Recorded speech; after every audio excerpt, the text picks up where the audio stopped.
I've had asthma pretty much all my life. I remember the first attack I had was when I was 5. The first time I had an asthma attack was when I was 4 years old. It can be quite painful and it makes you panic as well. It is a bit frightening because you kind of realise something's going wrong here. Your chest starts to become very tight and you might get like a bad back and then you start to struggle to breathe. I might end up in hospital, and obviously I'm not a fan of hospital. I've been in there so many times, I know it's not a good thing. It's quite a horrible experience to have to go through. You just have to get on with it really, just make best of what you got.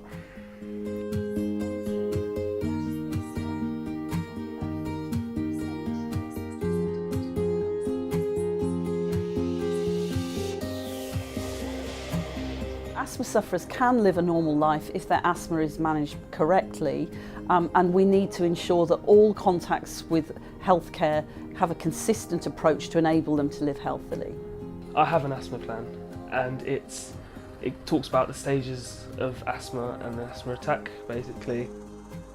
If I get an attack, my plan is to take my blue inhaler, 10 puffs of it, and that will relieve some of the pressure on my chest and help make it easier for me to breathe, which will offer me enough time to get to A&E. It was amazing. We went to the GP just because he'd had a prolonged cough. He had a chest x-ray, and then since then he's been under the nurse practitioner and had asthma reviews every 6 months. This is Harry's asthma plan, so just if we're out and about or anything happens, it just really says what he needs.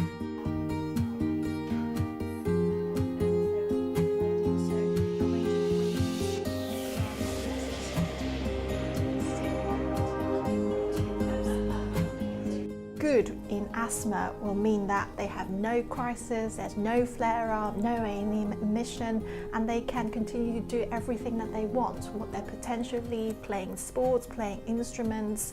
That's what good will look like. I don't really feel it anymore because it's under control, but it just feels normal. I don't feel anything wrong.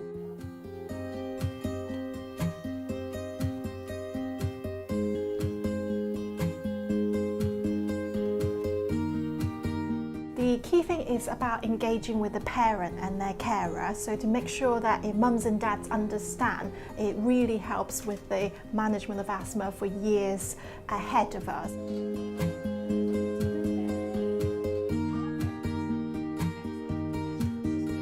So when we look at asthma plans, only around 10 to 20% of patients with asthma actually have one, which is a poor statistic. It's very low.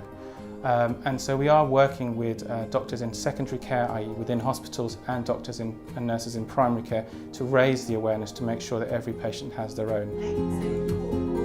I think if all children could have a written down asthma plan, an action plan for what to do if their child deteriorates, or for children to manage their own asthma more effectively, I think that would be the single thing that I think would be most beneficial.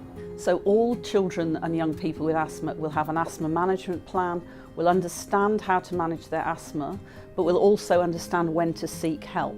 We know that most asthma in childhood is actually triggered by viral infections. There are a whole host of viral infections that you may be in contact with over a winter period. The average child gets a viral infection about once every month to 6 weeks. The one that we know that we can actually modify and change the severity of is flu. We like to recommend having the Fluence Tetra nasal spray vaccination done, targeted for 2 years of age up to 18 years of age.